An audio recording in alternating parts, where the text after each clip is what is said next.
Hello and welcome to the Stateside Soccer Show live from Nowhere Special. I am Jordan Wiegand, and with me today is a man who's got some beef. We'll talk about it later. Logan Stump. Yeah, I just had the nice sloppy joes for dinner, so I'm pretty excited about that. Oh, different kind of beef. I got you. No, I do have some beef to pull with the schedule makers and people that are reporting times for Champions League games. Because you know what, Jordan? Let's just get into it right now. I'm so annoyed because this is like the third time that I've heard a different time for the Orlando City game against Tigres, and that game is Wednesday. I looked on Fox at one point earlier in the week and it said 9:30. I then looked at FOTMob and it had it at like 8. And then it had it at 8:30 and just to break some news, like we're going to be there covering, or I'm going to be there covering it again. So it's really annoying because I've got different times from different people. And I do think it's an 8:15 kickoff, but yeah, there's my beef. I have issues with people that are making these times up on these websites because half the time they're not even right. And I know MLS struggles with tuning into games and the pregame being about 45 minutes if it's on Fox, and then 10 minutes if it's on Apple TV Plus. Like, it's annoying how the lack of transparency at times. Yeah, I can't say much about CCL, but I do know if you're looking at a schedule on Apple, if it is a game that is also on Fox, it's going to kick off 25 minutes after the scheduled time. If you're looking for a game that's just on Apple, it's about 9 minutes after schedule. So at least that's consistent. But the bad thing about CCL is I forget who makes the schedule. Like if it's the home team that gets to choose or what, because I mean, I think it's the home team because Austin played at 6 p.m. Eastern time, which is not a benefit to, I would say, Austin, but I would also say not a benefit to CONCACAF as a whole.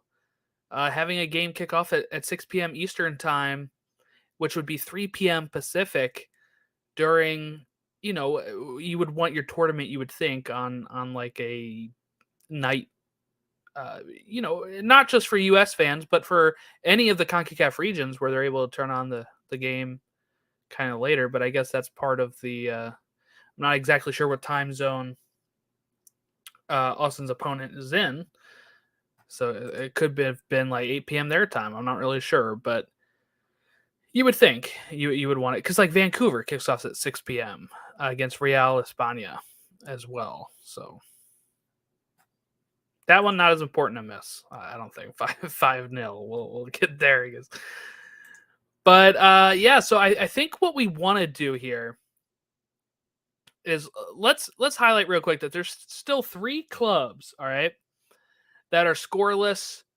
3 matches in. So we have SKC, Montreal, and the Colorado Rapids.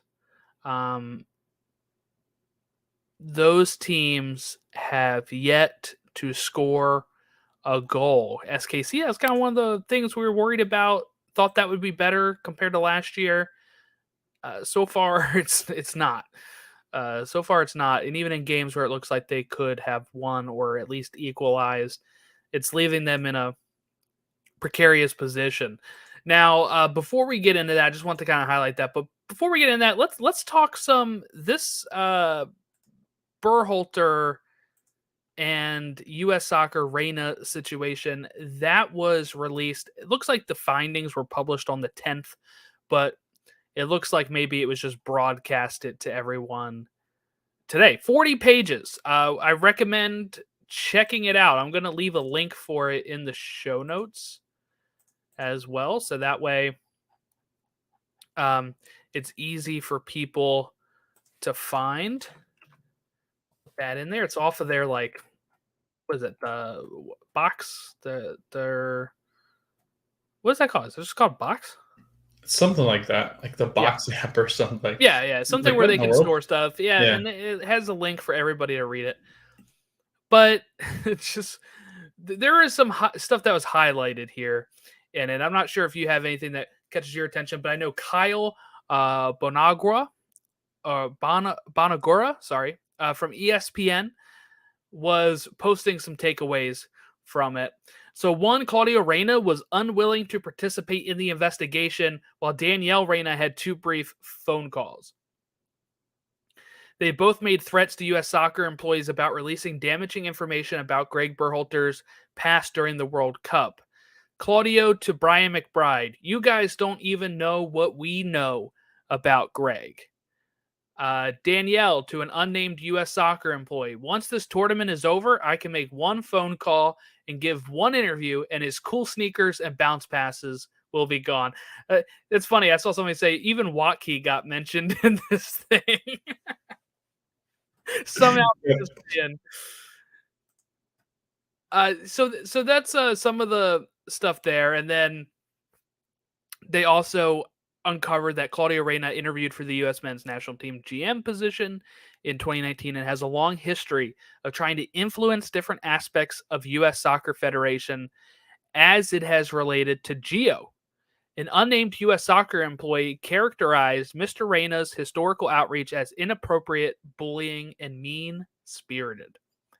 In an email in 2018, Claudio complained about a female referee in a match that Gio played in. Here's a quote from Reyna. This is not me, okay? And in all honest, can we get real and have male refs for a game like this? No question mark either, he put there. And it's embarrassing. What are we trying to prove? A game like this deserves better attention. Greg Berhalter on the behavior of the Reyna family in Qatar. There were 150 people in the Friends and Family program at this year's World Cup. All were having a great time except for 5 people who were absolutely miserable. Those 5 were cursing, acting horribly. It was the Reynas. Okay. On the 1992 domestic violence incident, the investigation found no evidence to contradict what the Berhalters had shared in their public statement from January. There's no evidence his now wife Rosalind, who was interviewed, suffered injury from the incident. That's huge because of what Danielle Reyna had stated. Danielle Reyna did not witness the incident. So let's put that in our thoughts as well, because she is the one that will say, watch my language here, okay? Greg beat the living shit out of her in a back alleyway, is what she told Ernie Stewart on December 11th. So those are some of the clear takeaways. I was reading some of these 4 pages. Let me see if I can find anything else about it. But mainly, they kind of clear. They kind of clear Greg pretty well in this. And actually, so this was by Alston and Bird, which is a third-party legal firm. But what they had said is that when they interviewed Greg about this originally, they did not tell him that the Reynas brought this up or why he was being interviewed, and he took full culpability and responsibility on it. And like they said, there's been no mention of this ever having been anything more than a one-time thing. And actually, it's something I think that wasn't mentioned in the statement as well was that actually that Rosalind hit him in the face first, and then that proceeded to have him. Then he decided to, knock her down and kick her a couple times. But all in all, this should have never been dragged out. Now we kind of get the full story here a little bit more about what the Berhalters plan was, I guess, and that it does really come across as just being kind of bullies and being kind of like babies about the whole situation of Gio Reyna not playing. There's so many quotes in this thing from like the Reynas, and the fact that I think this should also tell you something as well is that Rosalind and Greg participated fully, and Claudio did not participate in this at all after all that. And then Danielle made 2 brief phone calls with them, and then when she changed her story later, when she released her statement after the news broke, and she said that Greg was not being as truthful to how damaging it was. Austin and Bird said that they tried to reach out to her numerous times to then interview her again after she came out publicly saying that, and she would not return their calls. So to me, it just sounds like I'm kind of making stuff up here, and then, once they want me to go on the record about it, I'm not going to. It's reading it. It's like watching or like reading something a child's written, and not the fact that the lawyers don't know what they're writing, but it's like the stuff that happened is so childlike. And Claudio, he complains about transportation for Gio at one point, where he said that the U.S. Federation should have flown Gio and his teammates in first class or business class because he was not flying in a comfortable seat or something stupid. He again goes on a sexist tyrant of just like this ref, and she's the reason why this game's not been any good. Blah blah blah. Gio Reyna, I mean, has come out and said multiple times that he didn't really live up to what the expectations were for the U.S. men's national team leading up to Qatar and in Qatar. But then his parents are like, no, this is bull. Like this is Greg's doing. Greg just doesn't want to play him because he's got this personal vendetta against. It's so strange. Like it. I tell you what it did. It ruined any kind of chance that Claudio Reyna. I've done that so many times. Claudio Reyna has of holding a job in the future with any form of soccer teams. I think just because this is such an awful thing to come out as it is, but then to have it come out and you just absolutely get caked in the face because everything you've said is pretty much made up and you bullied the U.S. men's national team and the federation itself, and the fact that you think you're so entitled to come in and tell people how they're going to do their jobs. And because Gio doesn't get playing, like, come on, this is like little league stuff. It's like when a parent gets mad, like, I'm texting your coaches, I'm going to tell them how mad I am. It's just awful. Like everything about it is just, he just gives me just an uneasy feeling. Anytime I see pictures of Claudio now, it's just like, man, what's wrong with you? Like, you really have to be in an interesting spot in your life to be able to think you can do something like that. And I think because he thinks he's the king of U.S. men's national team and U.S. lore, because he's been successful in some of the positions that he's held in some of the games that he's played in and where he's played his professional football. I mean, I just feel like he's so entitled. It's such an entitlement. And I think ultimately this hurts Gio more than anything. Yeah, there's, when it comes to the Claudio thing, it's like he was an absolute legend of U.S. soccer. He could have just stayed away from all of this stuff and not tarnish his legacy. And his, of course, his wife Danielle was also a huge member of the U.S. women's national team and tarnished her legacy over this, all because their kid was not getting enough playing time in their eyes. The USA still played well in that World Cup, but that's kind of the frustrating thing about this is it's like they went full parent mode. I don't know, like, you would think they would have been raising Gio in a way to overcome adversity, especially in ways that he has been, suffering through numerous injuries, that they wouldn't think. I wouldn't have thought this. I wouldn't have thought this is how they would have raised him to where they're like kind of helicoptering over that and needing everything to be done, at a certain level, especially like the whole flight thing. There's no way Claudio in the 90s and early 2000s was flying, first class and all this kind of stuff. U.S. soccer is not as huge as it is now, so that kind of stuff seems silly to be creating a argument for and throwing away your friendship. That's the biggest thing. It's not that these two people were always, had this animosity towards each other. By all accounts, they were best friends until this World Cup, Claudio and Greg. So If I was Greg, I'd feel the same way. Looking at every other parent having a good time and being like, and look at Yep. Claudio just sulking the whole time. It's like, Yeah. dude, your kid's here at the World Right. Cup. Like, get over it. Right. Hell, Christian Roldan's parents are probably like, poor guy. Did he even get off the bus today? Yeah, yeah. And you know what? They still had a good time. And there's people like You Luca would. Della Torre that probably could have Yeah. played more. That I'm sure his parents and family were having good times. Mm-hmm. Just being one of the 23, or in this case 26, on the plane to the World Cup is a huge deal. And you could not even play a minute. And the fact that you're experiencing it, you're probably going to be able to go watch other games.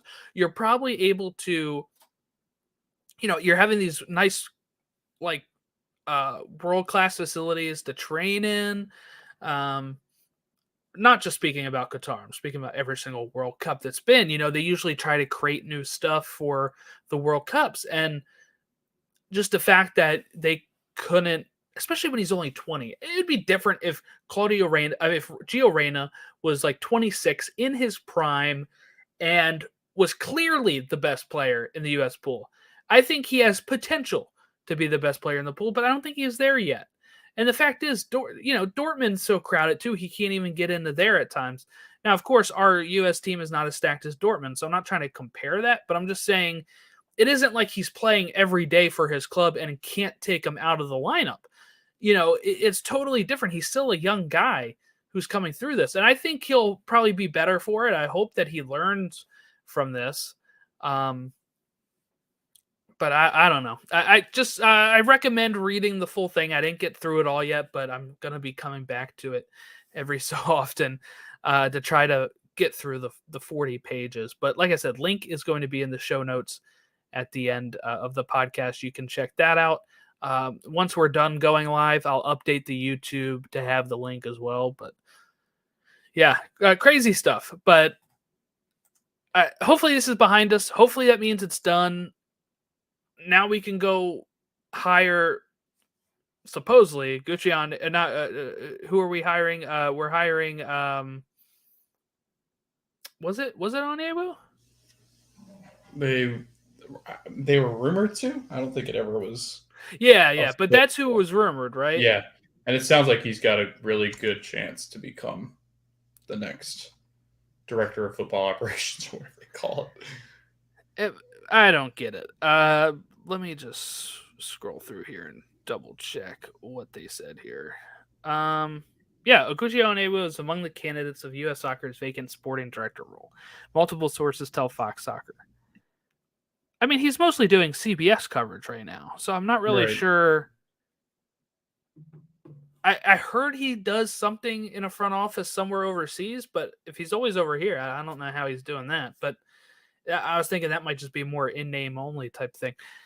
So I don't know. I guess we'll see. I was hoping for somebody that has experience actually running a like executive level position, day in, day out type stuff. I don't think Gooch is there every day at whatever club he's supposedly. I don't even remember him being announced as anything overseas, but AFC somebody Richmond? said that. Yeah, that's where he is. So we'll see, I guess. That's supposed to be hired first, and then they're supposed to then not fire. They're supposed to hire. We already did the firing, hopefully, but we're supposed to hire a national team manager after that. So we'll see how it goes. Okay, and then we had some injuries in this MLS weekend. Andre Blake injured. Gregory for Inter Miami injured. Paredes from Timbers injured. Now you put in here which one's the bigger story. I think for me is clearly Andre Blake, just because he is MVP level, goalkeeper of the year level player that can help shore up the defense a bit. I think Bendick will probably be okay as the backup, but when the Union have already lost now, McCarthy, right? He's at LA. And then they've lost Matt Freeze. He went to NYCFC. And now it's like, okay, well, we only have Bendick, right? It really is like the backup. I think Andre Blake is the bigger story, but I'm curious to hear your thoughts here because I know you were tweeting about the loss of Gregory for Inter Miami and how big that could affect how well they've started this season. Yeah, I was gonna say. I mean, there's been articles and stuff written about like how serious is this Inter Miami club, and I think as long as they keep playing well, I mean, what reason do we have to doubt them? They're currently sitting fourth in the East. They've got 6 points. I thought they've played pretty well in their games leading up to this match. They've been a lot better defensively, which has been the big story. They've only allowed 1 goal, and now have gone through some of the big teams in this league, like the Union, like a NYCFC. So, to give up just 1 in the stretch of those games with 2 teams that I think have a good attacking side or good on the attack. I think that Gregory's a huge miss, and he's going to be out for pretty much the whole season. I think it said 4 to 6 months, but it looked more on the 6-month side. I think Alex Lindley tweeted that she said that it was going to be pretty much all season, and then said there might be a chance that he comes back if they made the playoffs or towards the latter half of the season, but it doesn't seem very likely. So yeah, it's a nasty tackle. If you didn't see it, I don't recommend watching it, but it was one of those it's one of those things where really you see it more in basketball, where you get that foot rolled up underneath somebody, or football. I guess I just never really see it in soccer. It seems like soccer is much more muscle based, which is a lot of what the issues were, I think, with Paredes. Carles Heel also got hurt. I forgot to put that in the notes, but he came off injured. And Andre Blake is a massive loss. But I think when you're looking at it overall, I think defensively the Union are good enough to kind of help that goalkeeper. What's his name again? What's the new keeper's Joe name? Bendik. Okay. Former Orlando goalkeeper. Okay, sure. So yeah, no, I think they do well defensively with Glesnes and Jack Elliott back there in the back. El Brujo, when he's not getting 12 yellow cards, I think they're good defensively. Where I think Miami, that's really the heartbeat of their defense. They're not really much without Gregory, because Gregory just blows up so much in that defensive midfield that I think it longer term, I think it's a bigger loss. And I think Andre Blake's groin injury, if I had to speculate, it's not going to be that much of the season. And I do think that they've got an advantage, Jordan. I think League's Cup gives a lot of people some advantage, just because I think with injuries, if you decide to go with a backup goalkeeper in July, or, backup defender in July, it's not going to be the end of the world. So I think that helps, but injuries galore so far this season. And I think some pretty big ones to start the season. Jim Curtin said that he was getting his MRI today for Andre Blake. So I'm guessing we'll get the results of that sometime. I haven't seen any today. I think it's supposed to maybe be tomorrow that we get to hear some about that. So I guess we'll see as we continue onward. Okay, so let's talk CCL. So this is something that happened after we recorded our last episode, and they're about to kick back off again starting tomorrow. So we got to talk about what happened. But so we had on Tuesday, March 7th, Violette faced off against Austin.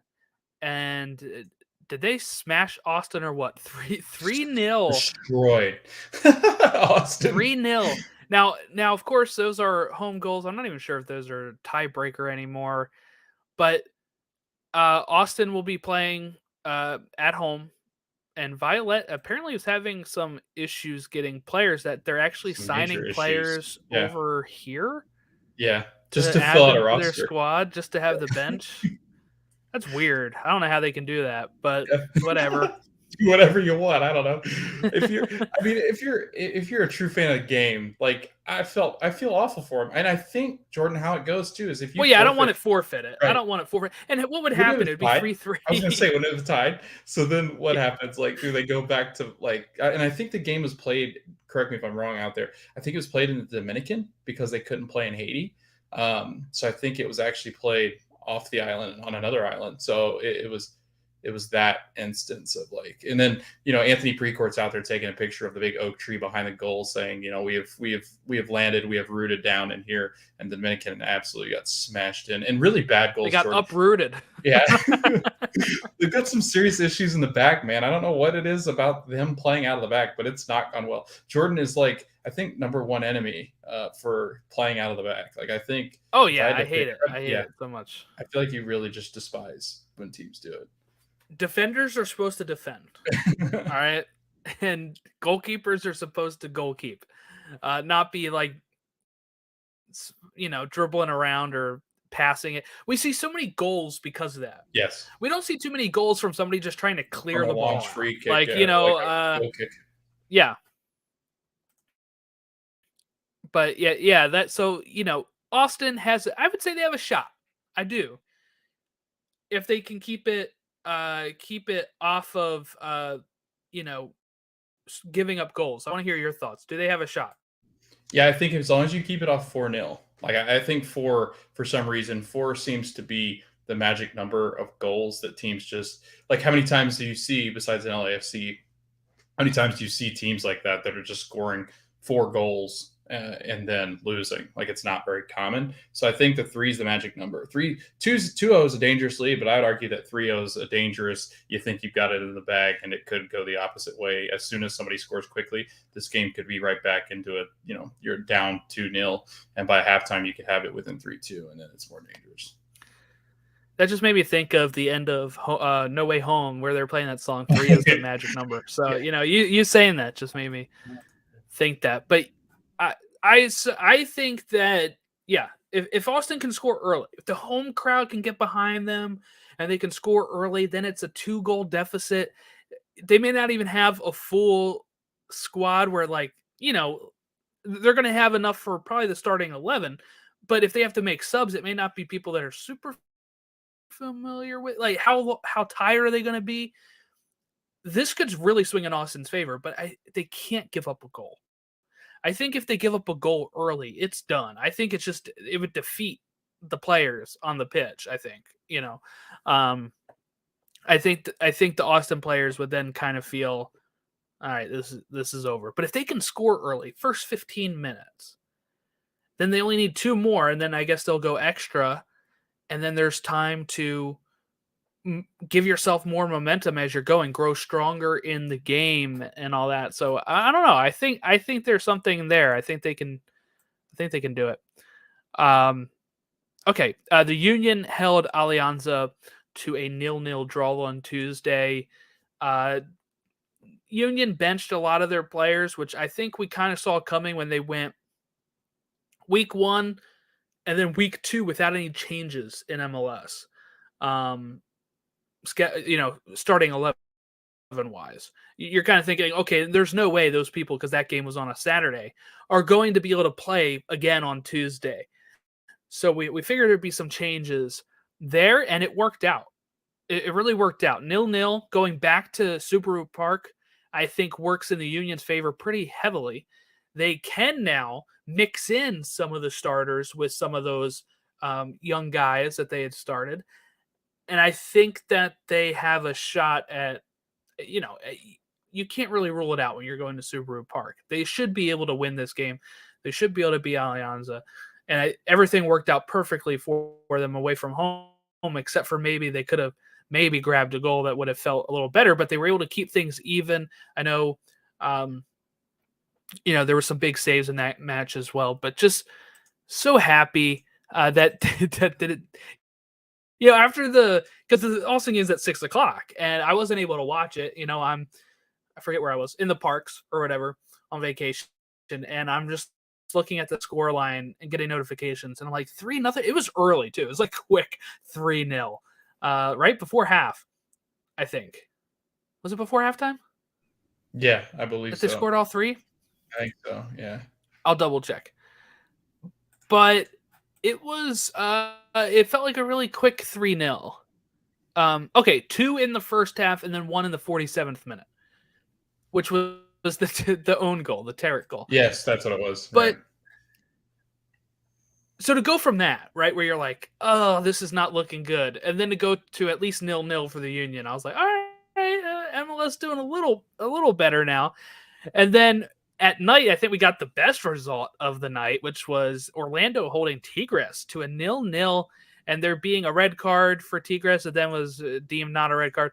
But I thought the momentum was really shifting at that point. But yeah, I guess tell us, Logan, what it was like watching your first Champions League match for not like ever, but I mean like, Orlando's first Champions League match where they had only 38% of the possession, 9 shots to 22 from Tigres, but only 8 of those on goal to the 3 shots on goal from Orlando. Just kind of what was the vibe? How did you feel they were hanging on? Did you think that they would be able to hold on? No, I thought Gignac looked really good.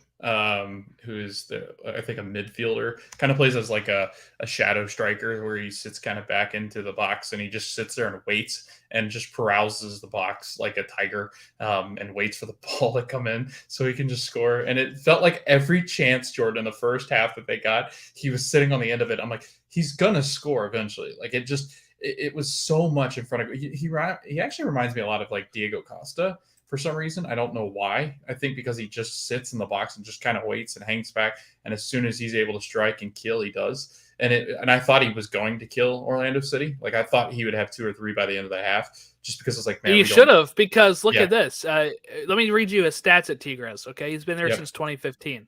282 games, 159 goals. Mm-hmm. It's pretty good. Oh yeah.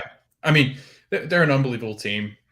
I think when you look at them, they're one of the richest clubs, I think, North American side. That stadium, I think it's called El Volcan, is terrifying. It's got like the hedges. It reminds me of an SEC stadium where it's like you go in there and you're not going to win. You just feel like you're going to absolutely get trounced. But I thought first half, Orlando City was just holding on.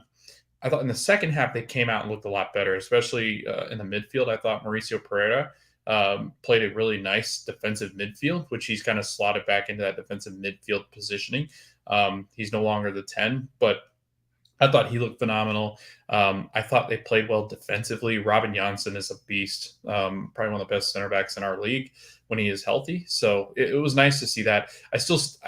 I'm concerned about their creativity, Jordan, and we'll get to that, I guess, when we get more into the next game that they played against DC. But really, it's just been defensively, they've been so solid. Like to be able to hold some of these teams where they've held them, even with Cincinnati, now with Tigres, to be able to come home and get the chance, Jordan, to win against Tigres and then move on. And I think they play Pachuca if they win. So if the Pachuca advances, so just to get to play some of these Liga MX teams, but to go down to Mexico, 0-0, bring it back home for Wednesday, where all you need is a goal to win. I mean, that's pretty cool. So I think it was only the 6th time that an MLS team has held them to 0-0. Or held them scoreless going. I think it's there? Liga MX, like it's the 6th time. Yes, in specifically, history, where it's Liga MX. Because there was a while. I mean, there was a while where we never would be able to hold them goalless in Mexico. I remember, 2010, 2011 type thing where we'd be happy if it was a 0-0, just for like, hey, MLS team didn't get battered in Mexico.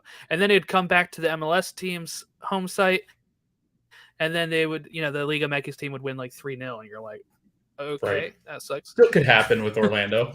Yeah, it could. Yeah, it could. It totally could. Tigres is you'll be there. You'll be able to tell us how. Right. And Gignac, I think the reports are that Gignac is not traveling with the club because he has failed to get vaccinated. So he will not be with Tigres as he travel. That's interesting because he went. I was going to say he went to the Club World Cup. Did that not matter? I don't think so. I think ours lifts in May. So okay. He's not able. Supposedly he's not able to travel with the club. Keep it, keep it closed until May. That'll help us Champions League win. Okay. On Wednesday, Leon beat Toro. Olympia beat Atlas 4-1, and Vancouver beat Real España 5-0, as they should.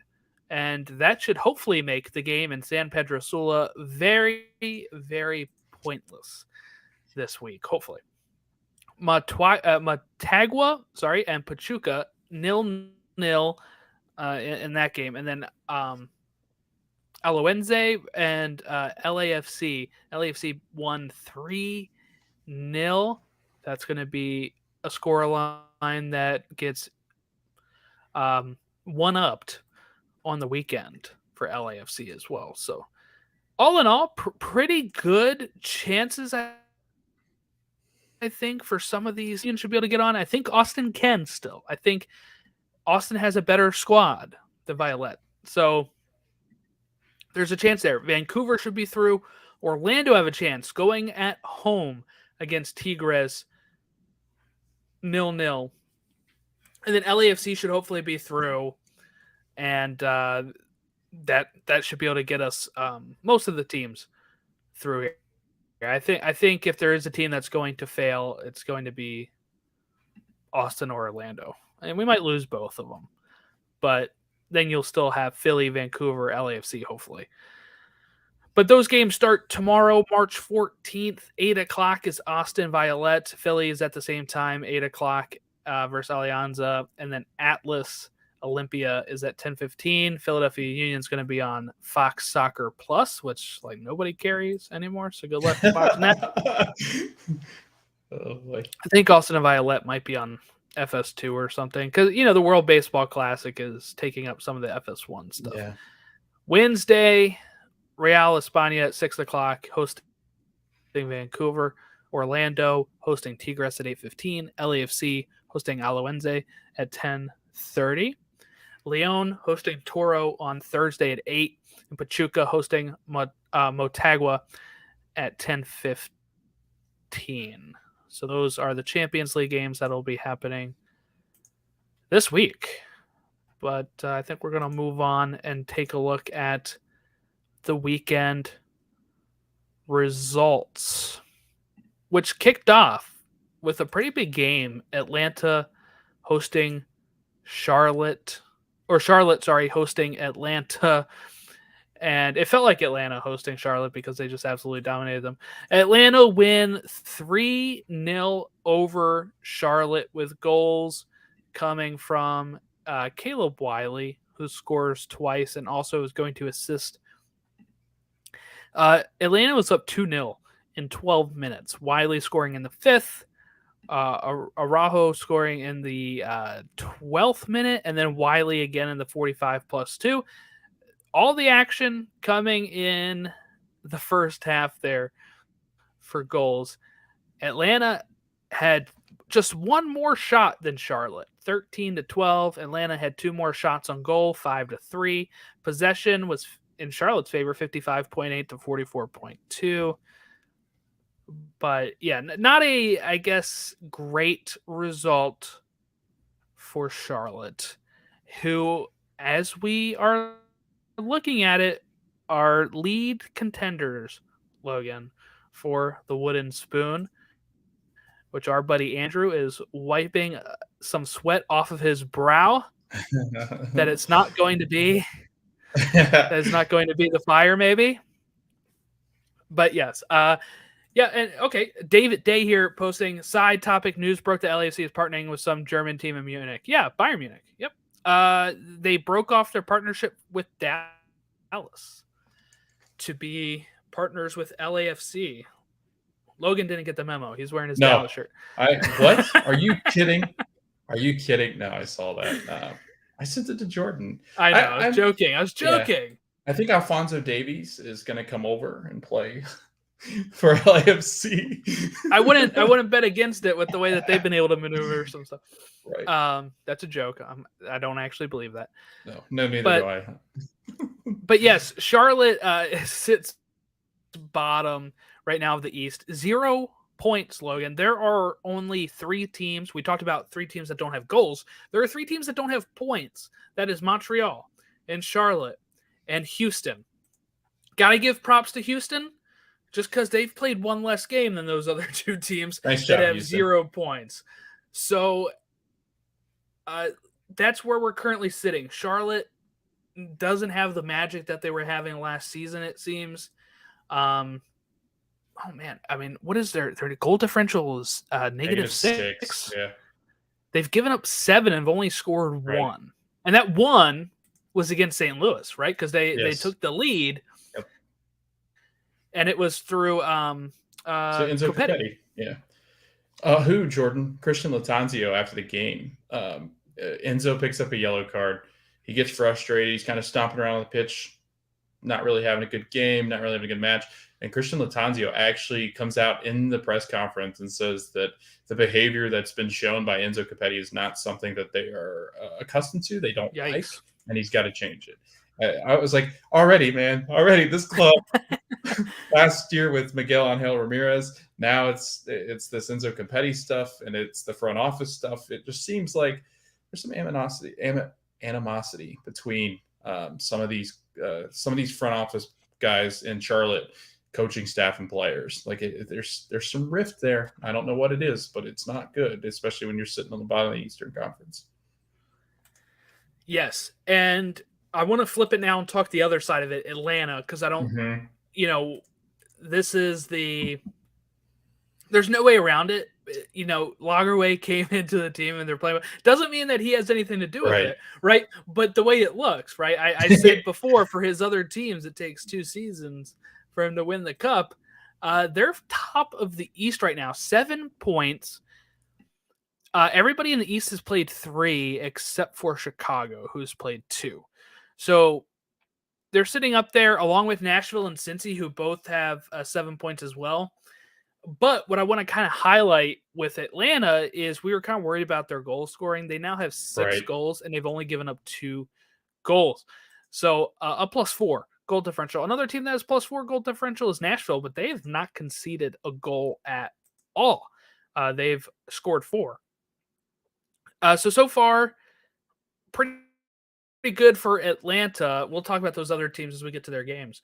But just wanting to shout out how well Atlanta have looked to kind of start the season here, even without Giakoumakis really contributing goals yet into this side. Having Caleb Wiley, who's a very young player coming into the league, playing well, getting an assist and 2 goals, contributing all 3 goals against. Do we want to say a rival? Are they a rival? I don't know. They're the I-95 corridor. Southern rival. But Thiago Almada playing at an MVP level. I don't think he's going to be there much longer. So I do think that this club's kind of in flux, but a really nice start. Like you said, Jordan, it's only taken Garth Larkway 3 games to turn this bad boy around. Yeah, if we want to give it all to all they have, yes. Yep. All right, Dallas at Vancouver ends at a 1-1 draw. This is the only game I picked in my FOTMob app. How it asks you who's going to win. It's the only one I picked anything for, and I picked Dallas to win, and that did not happen. It was a 1-1 draw. Vancouver come back and equalize as Dallas scored in the first half, right? It was in the own goal. Yes. Right. 5 minutes. Yeah. Abiaga, right? And then 34 minutes in, Paul Arriola scoring on the wrong net there. So really Vancouver didn't score at all. It was all Dallas. But Dallas, again, I feel like every game has had the most of the possession that they've played in so far, but only contributed 11 shots to Vancouver's 10. Vancouver's 10 shots, 4 of those on goal to Dallas's 2. So the Dallas is having some problem. They looked a little better last week, right? When Jesus Ferreira went off and they beat LA Galaxy. This week, you probably should beat Vancouver, but it is at Vancouver, so it's kind of like a toss-up. Sometimes these things happen. If you're Dallas, you're still sitting in the top 6, which is good after starting the season with a loss.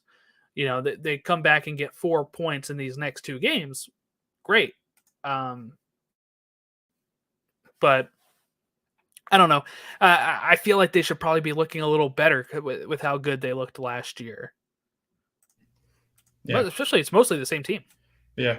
I mean, they're good defensively for the most part.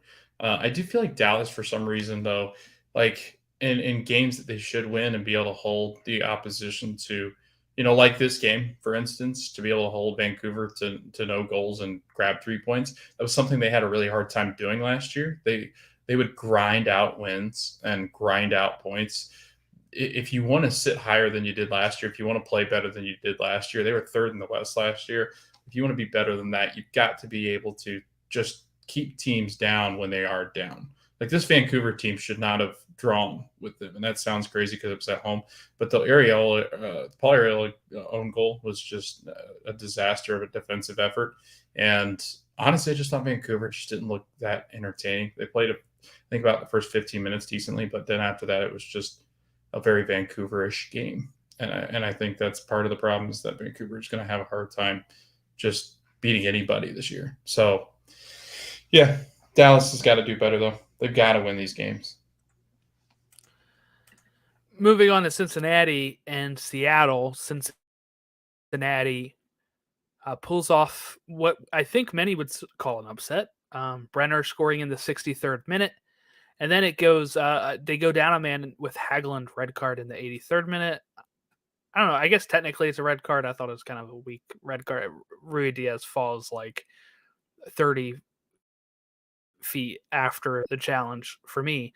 So I don't know. I watched the wrap up on it and only got to see it a handful of times. So I'm not really sure my official stance on it, but I think it was kind of a weak red card. But Seattle had some chances as well to equalize or to even take the lead. There was a Jordan Morris goal attempt that was, he's kind of going away from goal.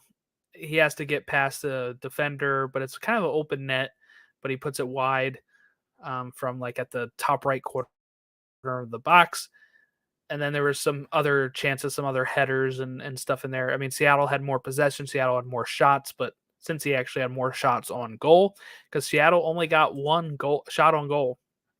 They did score a goal that was also called like back for personal foul, which was the right call on that. So I don't know. Is this would you say this is a underperformance from Seattle or a just Cincy being better than Seattle? Is that where we're at with Cincy right now? It's only week 3, so it's kind of tough to really maybe say that, but Seattle was looking pretty good the first 2 weeks of the season to kind of just hit a wall on their first away game.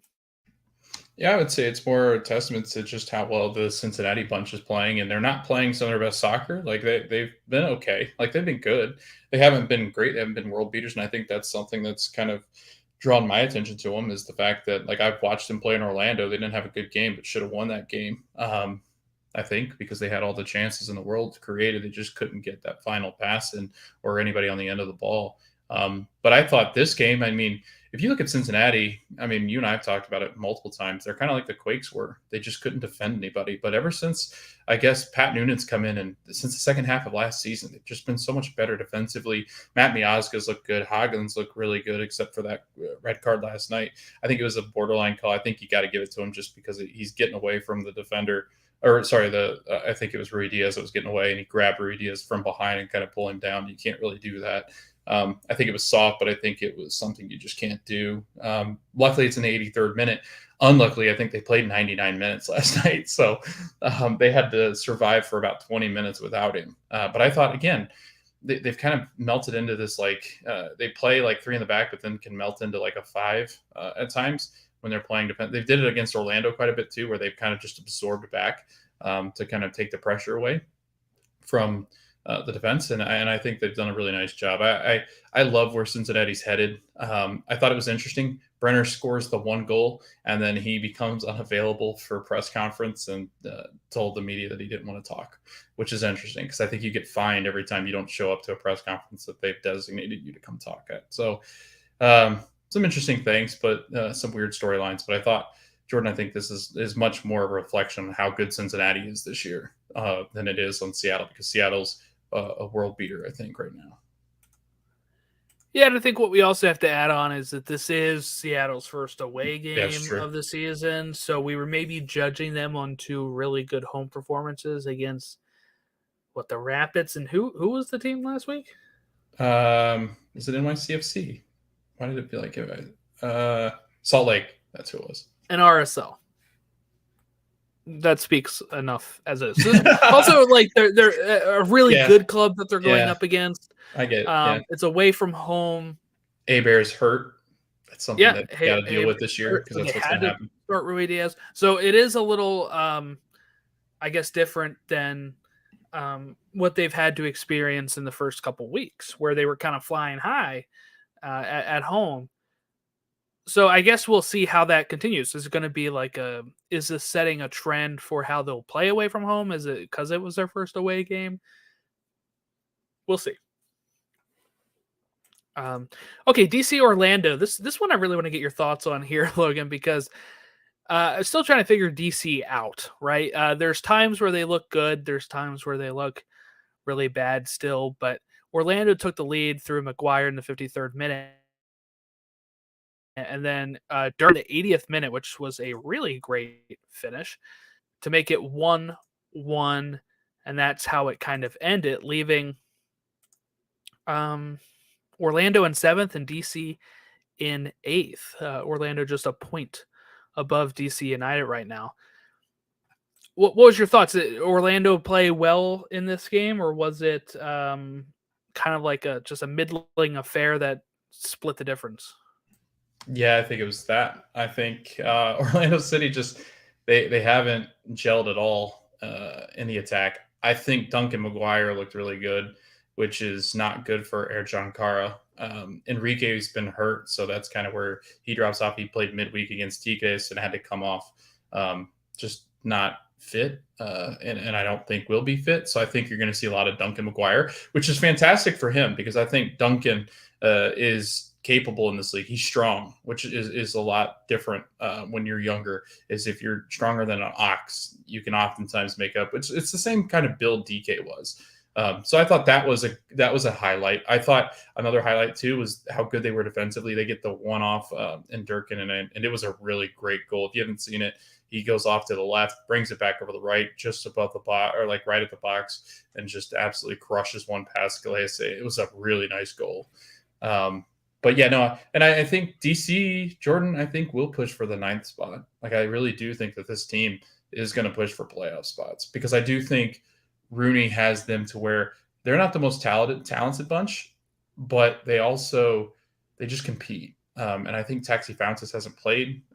Correct me if I'm wrong. I don't remember him playing in the last couple of games. So I don't think Taxi's back yet. So that's something to kind of keep an eye on. But they've been good defensively. I thought they played really well defensively against Orlando. Maybe not over the stretch of games that they played, but I thought against Orlando they played a lot better than they have defensively. And I think that was the big difference, was just the fact that they maybe at home it was just a little different, but also Orlando doesn't create anything, so it's kind of hard to tell. That's kind of the issue with Orlando right now, is taking a bit to gel there.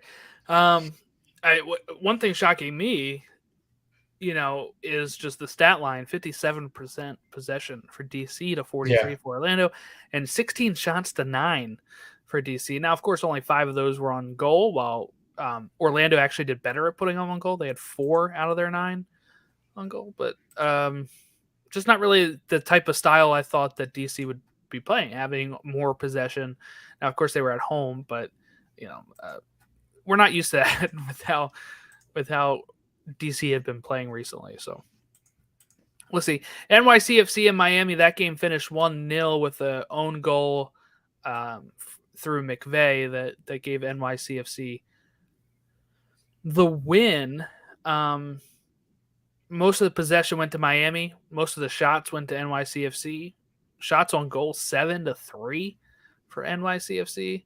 This was at Yankee Stadium, so pretty big result for NYCFC, which helps get them right below the playoff line. So this is their first win of the season.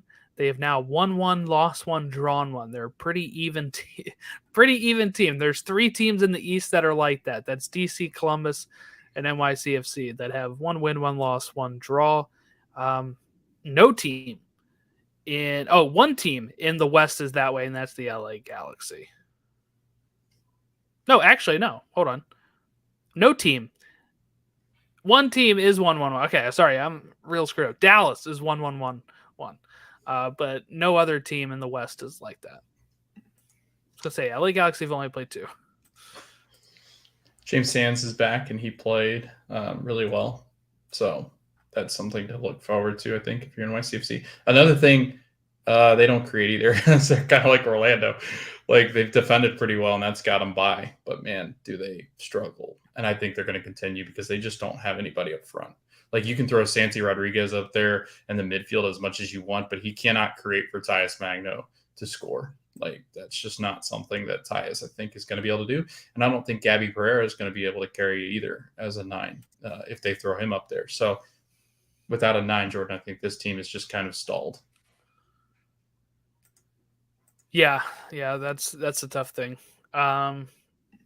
Let's talk Philly and Chicago, our favorite team. We got Philadelphia Union. They scored in the 90th minute. That was Joaquin Torres getting his first goal for the Union. There's a red card to Fabian Herbers, former Union player, and Kai Kamara, who has been on 9 other teams. 90 plus third minute red card for Kai Kamara. Possession-wise, pretty even, 54-45, plus some change on each one of those. And 14 shots to 12. Union led that. 3 shots on goal to 2. The Union led that category as well. And just kind of watching this from afar, via scoreline when I'm looking at this Saturday night, because I was out of town, I was getting worried. This Union team is still a little off. Jim Curtin said the same thing. They're not playing their best right now. So it's a little worrying in the sense of, not really how much is going to affect them in the league, because there's 9 playoff spots.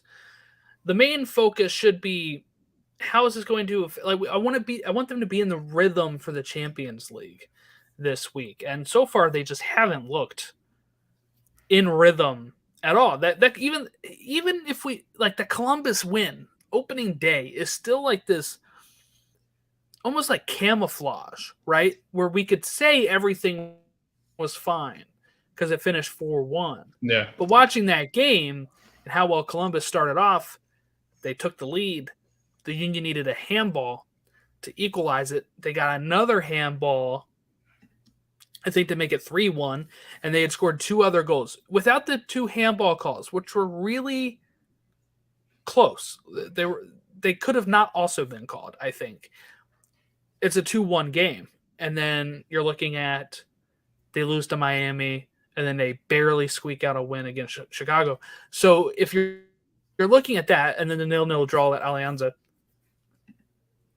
it's like this isn't the same sort of offense we were seeing last year. That seems to be a problem. It's taking longer to find the back of the net. The defense hasn't been as sharp. Now we're having to worry about Andre Blake being out. It could be some trouble for the Union. Now, of course, they'll still make the playoffs. They finished first in the East.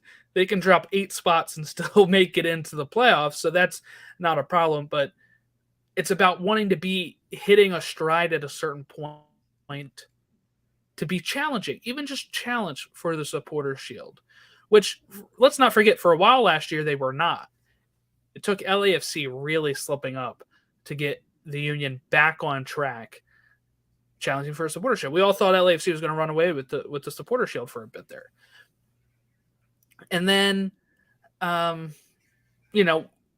going to be Leagues Cup in the summer. There's just so much stuff going on with this, with the season so far. I'm not really sure what is wrong with the team so far, if it's just like rust still, but hopefully they overcome it soon because they haven't really looked great. Yeah. The concern is obvious. Andre Blake, MVP, I think, caliber player. I mean, you don't say that very often about a goalkeeper, but I'm talking like this guy's been an absolute stalwart for 3 years now, just an absolute wall. I would argue that he is, got to be in conversations for one of the best players in MLS history just because of how good he's been over the last 3 years. and how good this team has been defensively. I think they were on a historic pace last year defensively. This year, I think, had he not gone down, I think this team is looking again at being really good defensively, just because of Glesnes and Elliott in front of him, Kai Wagner and Bizo. I thought their defense looked great. I think El Brujo does El Brujo things. He's got an assist, but he also picks up a yellow card, and so that's kind of what you get with him. I think Gazdag did not look as sharp, and they kind of struggle when he's not as good. I think that's a big key ingredient, just because he's kind of like a Hani Mukhtar. When he's not as sharp, they struggle a bit, and I think that's what that was it Joaquin Torres. Okay, Joaquin Torres. I think he comes in and he takes that team to the next step, and I think that's why they look better in the attack, is when he started to come in and kind of influence the game. That's the huge thing of like the depth is different, right? Like us being able to bring on Joaquin Torres, which they did in game 1, and he got an assist. Yep, and then kind of here in game 3, being able to come on and get his first Union goal. I don't think they have that playmaker last year that can just come off and immediately do that. Corey Burke he's did the closest thing, but not. I think Torres is better. So that's a positive I'm taking from this game if I'm a Union fan. Otherwise, I feel like it's mostly negatives. Chicago should not be hanging on with this team. Sorry, Andrew. And then you also have Andre Blake injury. Like, it's all kind of bad there. And it took 2 reds. I mean, they took the lead with 1 red card, but you know, I feel like it's 0-0 if there's no red card, honestly. And that's not great for Philly at home. This was at Subaru Park. It's not like they played in Chicago where maybe, a 0-0 or a 1-1 would flatter them a bit more, but just kind of it feels like they're flirting a little bit with disaster. Maybe not disaster. Flirting a little bit with trouble. But we've seen this too, though. Like the Seattle Sounders, right? Hello. Hello. Seattle Sounders, same thing. They go and tear up the Champions League, but are awful in the league. The Union aren't that bad, I think, because they've got the depth. Could it go south? Yeah, absolutely. They get 2 more people hurt, then this thing could go completely spiraling out of control. And we had a good conversation with, I think it's the Five Stripes pod over on Twitter, where I was talking to him about the fact that, like, really good teams like Philadelphia, they can have an hit. Yes, I know it's a goalkeeper, but I think they're just so sound down the spine of that defense that they'll be okay without Andre for a little bit. Seattle is the sound. Right. Yeah, there you go. Right. But I think the Union have the ability to kind of cope. But say you have Gazdag go down, this team, I just don't think could, sustain itself. And I think that's kind of where you're looking at is, it's good that they brought in depth. And like you said, I think Torres is a playmaker in this league. I'm shocked that Montreal let him go. But again, I'm interested to kind of see, what does Jim Curtin do? Because this is going to go on to Jim's lap. And he said it in the press conference. He said, damn it, we've been saved by Andre Blake so much that it's time that our team steps up and covers for Andre Blake when he's out. Moving on to Toronto. Toronto-Columbus, this game finished 1-1 with Kerr scoring in the 24th minute and Madronda scoring in the 75th. This one felt like it kind of could have went either way at certain times. Each team I felt like had chances. They disappointed me too. Yes. We had a comment here. Rooting for the Philadelphia Union. Yep. That's how it goes, I guess. Toronto finished with less possession, 56 to Columbus, 43 to Toronto. Again, plus some change. They get real specific on the MLS site. 17 shots by the Crew, though. 7 by Toronto. And 4 shots on target by Columbus. 3 on goal from Toronto. So, this was in Toronto. Toronto is heavily outplayed, but still almost got the win. 75th minute is when the Crew equalized. I felt like both teams had chances as well to score again, but Toronto starting off the season so far, they are 2 points out of 3 games. So they have 2 draws and a loss. a -1 goal differential.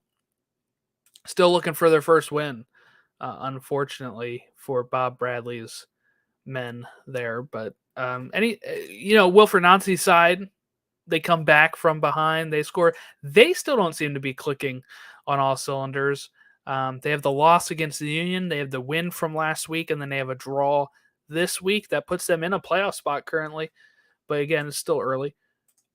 But yeah, I'm just kind of like, both of these teams are kind of confusing me a little bit. I thought the Crew still look good. That's the thing. It's just like a lack of end product to get them the wins. But Toronto, I was expecting a little bit more from at this point. I would at least have thought they have a win 3 weeks in, but so far they do not. Yeah, I mean, look at the top of the East. Atlanta United, didn't expect them to be there. New England did not expect them to be where they are. And I don't think if Carles Gil has to miss time, I don't think that's going to go very well for them. But yeah, there's a lot of teams in the mix. DC United up at the 8th spot. Columbus not clicking. Red Bull really bad. Red Bull have been awful. Just can't score. That's it. Philly lose Andre Blake, and now it's kind of like, CCL is our focus right now. We'll worry about the league later.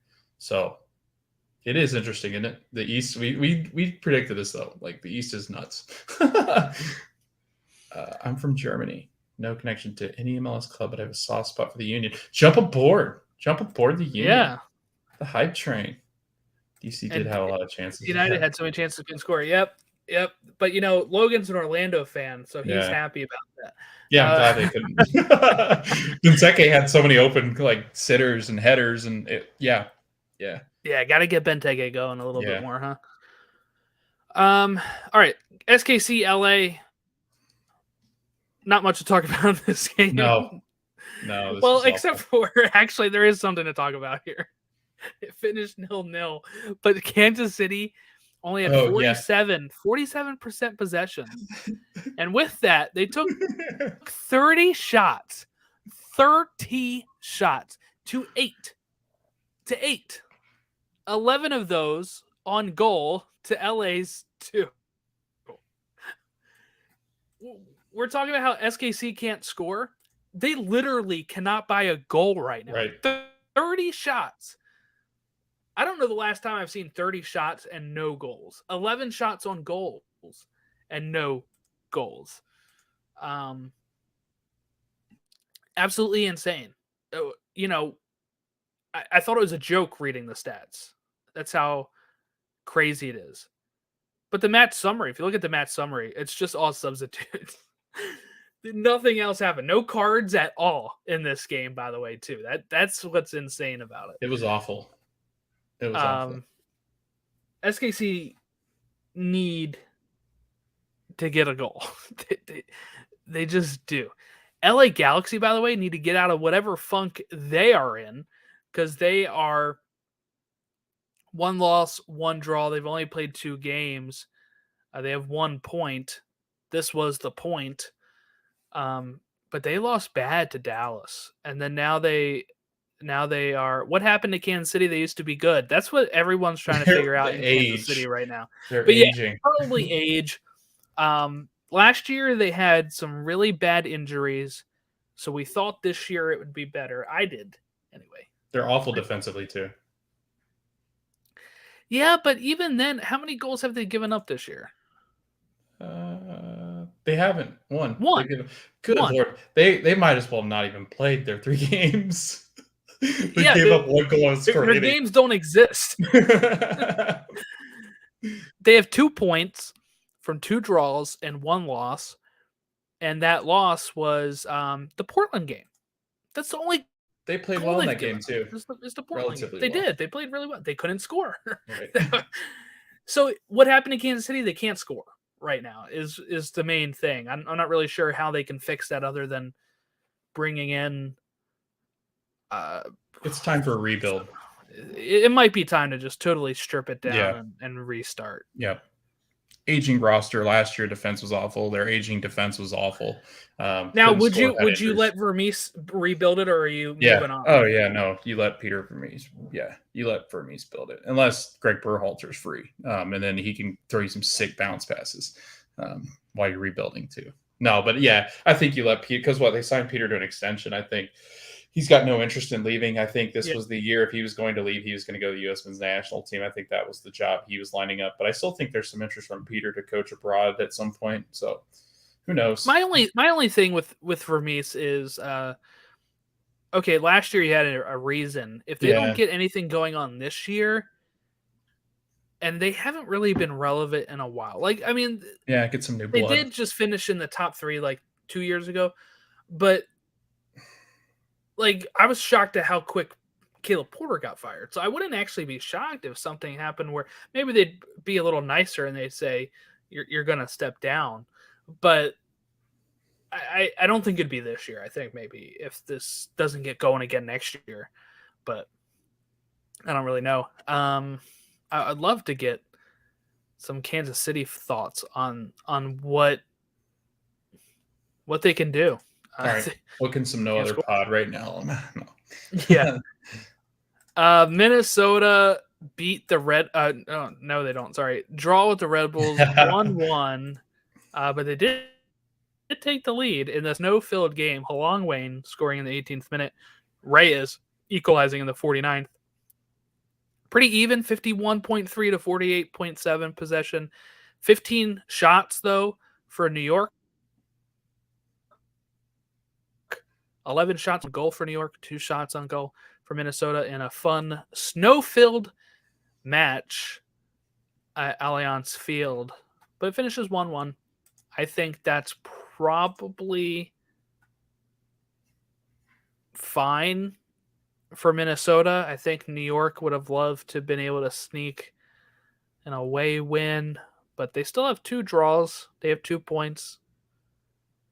I think New York is just going to be, I feel like that's how Red Bulls were last year too, right? They kind of started off like where we're like, oh, they're not doing that great. And then boom. And then all of a sudden they're challenging for top 3 and you're like, whoa, where did that come from? So I do think they're just kind of a club that is that way. It's going to take them a bit to get rolling. Minnesota, they had a good win. Week 1, I think it was, and they lost week 2, tie week 3, 4 points. Pretty respectable. Still without Reynoso, so anything they get as far as results are concerned at this point, I think are good. Nashville beat Montreal 2-0. Schaffelberg scoring again, and Washington scoring in the 89th minute.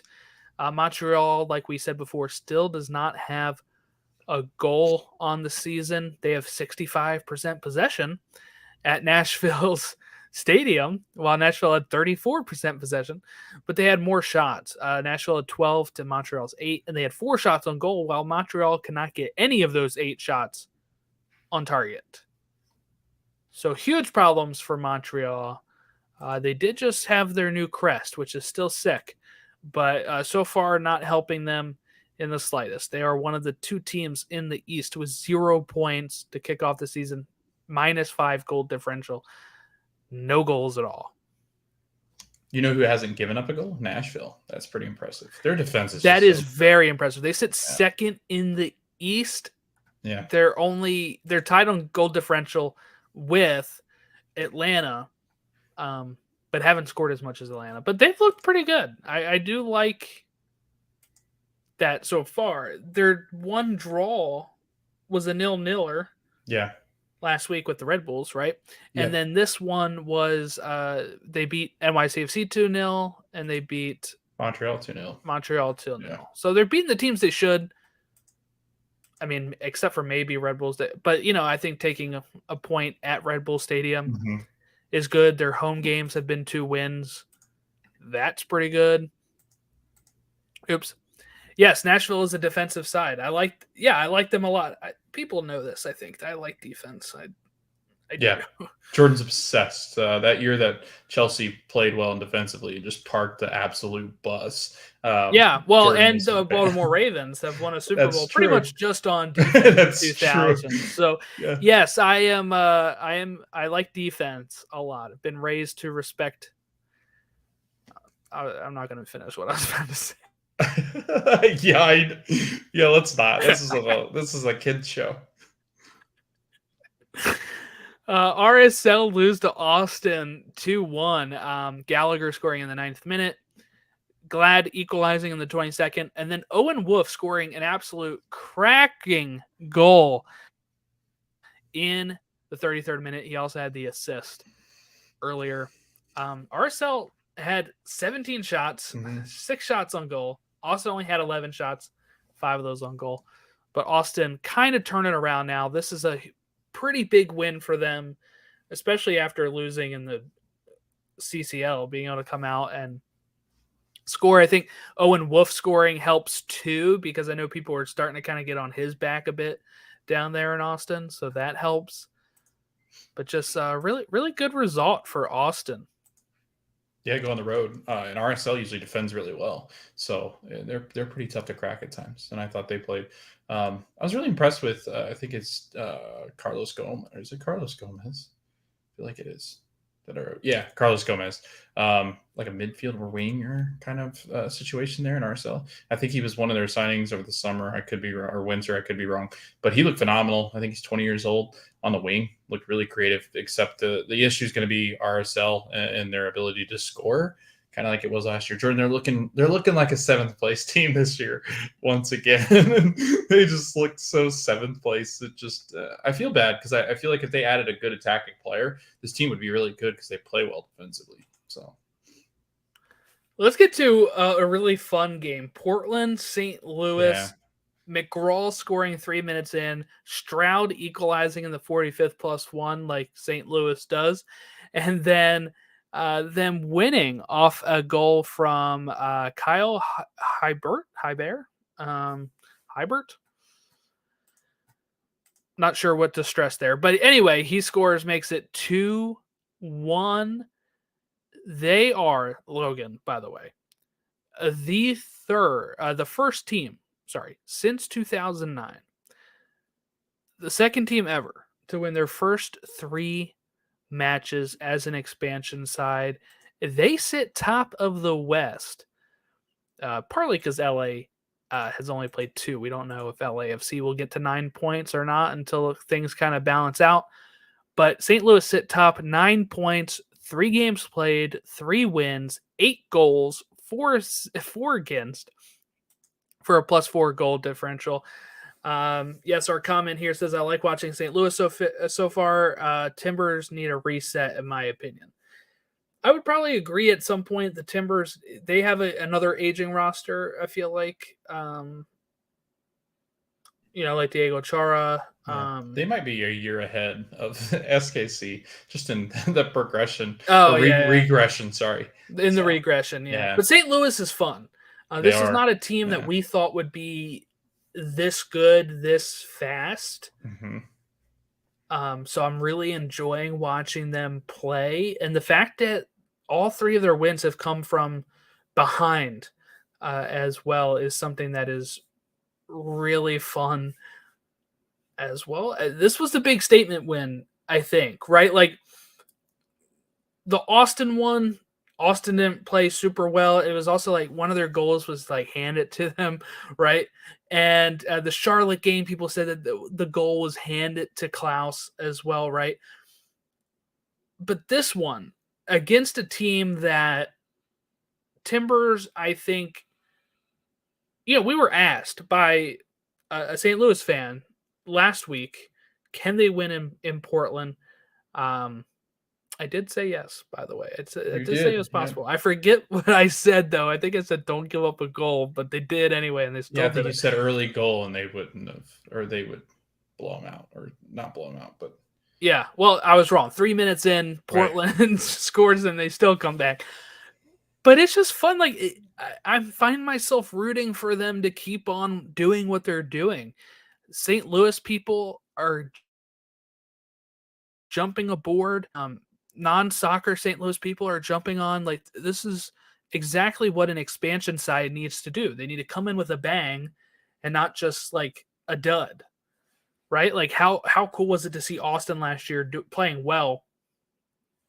And yeah, so we have a comment here. St. Louis will get humbled when they play the Union in an LAFC. Well, with the way the Union are playing right now, I don't think that's true. But LAFC, yes, I could see LAFC beating them pretty well. But there's just something about the way that, like, they let themselves fall behind and they don't care, right? They just turn it right back on. They come back each time. If I'm a St. Louis fan, anytime the other team scores, I think we got this. We got this. Now, there will be a time where they don't got this, right? There will be a time where they do lose their first game or even draw their first game, which is weird to say 3 weeks in. Yeah, it is.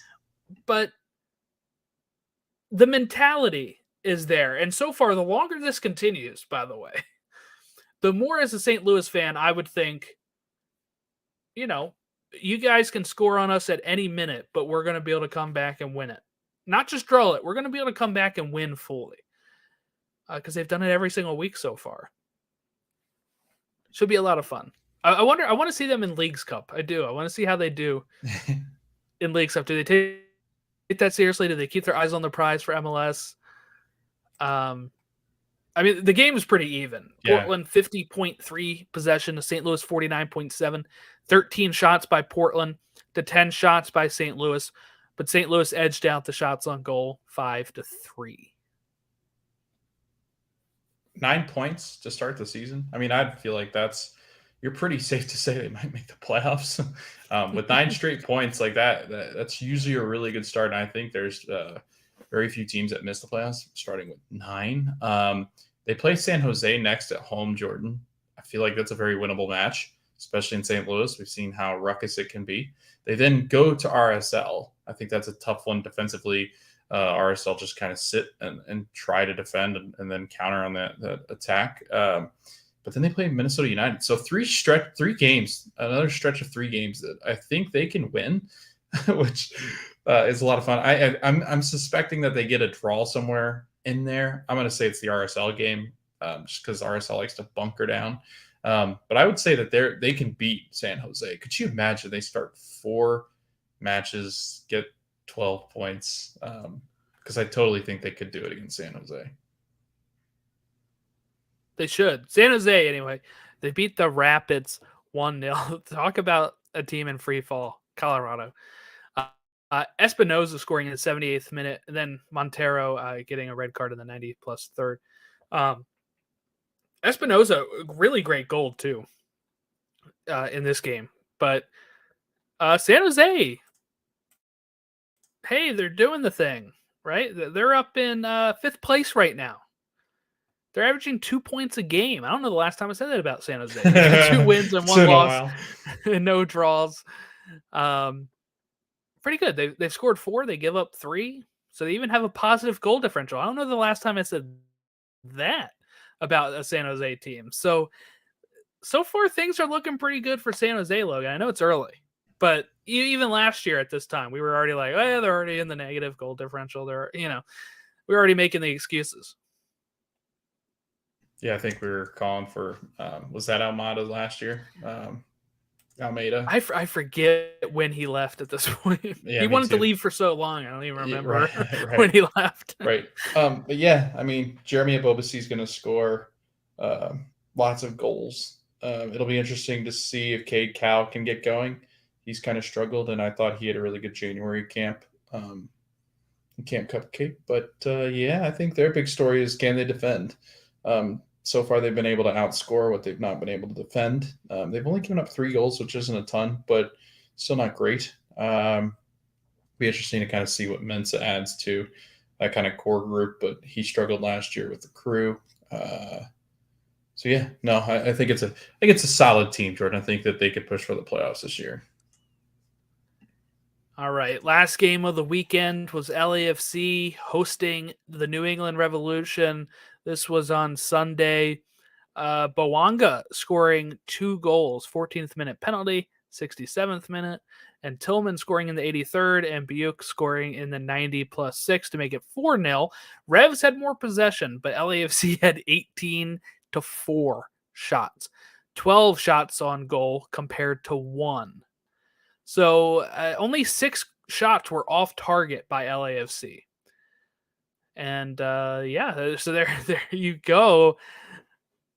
Absolutely crazy stat scoring there, and Bowanga had scored a hat trick in CCL. So they are Bowanga's on fire to start the season. Where does that put them? That puts them second place in the West. They've only played the 2 matches, but they have 7 goals scored, 2 against, +5 goal differential. That's the best, by the way. +5 is the best, and that's LAFC and Seattle that have that. Seattle have only given up 1 goal all season. It was the one that they lost to Cincinnati in. It's MLS needs relegation. Want to see Houston and New England Revolution to get relegated. Shots fired. I'll disagree there because I think there are teams. Well, Houston probably deserves to be relegated at this point, but there are other teams as well that probably should. San Antonio, bring him up. Let's go. Let's do it. That's too close to Austin. It's fine. Well, come on, LA and LA. How close can you get? Yeah, but Austin's like a smaller town, right? Get the 4th damn team in Texas, Jordan, okay? It'd be a lot of fun. Yeah, I don't know about that. So let's just take a look at the table. Atlanta, top of the East with 7 points. Nashville in second with 7. Cincy in third with 7. Miami in fourth with 6. Philly in fifth with 6. Revs in sixth with 6. They're not that bad. They wouldn't be relegated right now. Orlando in 7th with 5. DC in 8th with 4. Columbus in 9th with 4. The playoff line. Underneath the playoffs, NYCFC in 10th with 4 points. Toronto in 11th with 2. Red Bulls in 12th with 2. Chicago in 13th with 1 point. Montreal in 14th with 0. Charlotte in 15th with 0. In the Western Conference, St. Louis leads 9 points after 3 matches. LAFC in second with 6 points. They've played 2. Seattle in third with 6. Austin in fourth with 6. San Jose in fifth with 6. They're all bunched up there. Dallas in sixth with 4. Minnesota in 7th with 4, Portland in 8th with 3, and RSL in 9th with 3. Underneath the playoff line is SKC with 2 points, Vancouver with 1, LA Galaxy with 1, the Rapids with 1, and Houston with 0 points. But they do have a goal, unlike the Rapids. If we were currently looking at the supporter shield, it would be the St. Louis City, 9 points, averaging three points per game. They're not the golden arches, Jordan. They're the silver arches. Yeah, but I guess that about wraps up what we're doing. So we'll do our previews like we did week 1 for week 2, which will be a midweek episode. We're gonna take a look at the previews. We'll break down stuff. We'll be able to talk the Champions League games that have played at that point. Because I think there's one on Thursday for an MLS. I figured we just do Thursday because Wednesday. I'll be at the Tigres game. So. Oh yeah, perfect. Yeah, perfect. We'll do Thursday. There you go. That is perfect. I forgot. Yeah, you're gonna be gone Wednesday. Not gonna be able to do that. Hey, you want to do the podcast while you're in the press box? Is that? Yeah, let's just do that, Jordan. I don't think they'll mind. Like, why? Who's this guy talking to? Yeah, I think they'll allow that. I don't know, man. It's really quiet in those press boxes. It's like dead quiet. Like you can hear because the whole Orlando City staff sit above you, and you can hear them like talking. But it's because they're working. Like it's just like you and I would talk if we were working in an office. Like I don't talk when I'm at work. Oh, I just do all my work. That's true. Same. No BSing. Yeah. I'm just kidding. Okay, so Thursday we'll go live. We'll talk. That works for me too. I work from home Thursdays. That does work. Yeah. So I don't have to worry about driving home. But yeah, so we'll talk the Champions League games that have happened at that point. We'll preview the weekend action. We'll talk about what games are free on Apple TV as well for you to watch this week. And yeah, so if you want to reach out to us, give us any sort of feedback at Stateside Show on Instagram, Twitter, Facebook, email us statesideshow@gmail.com, and we will catch you all Thursday.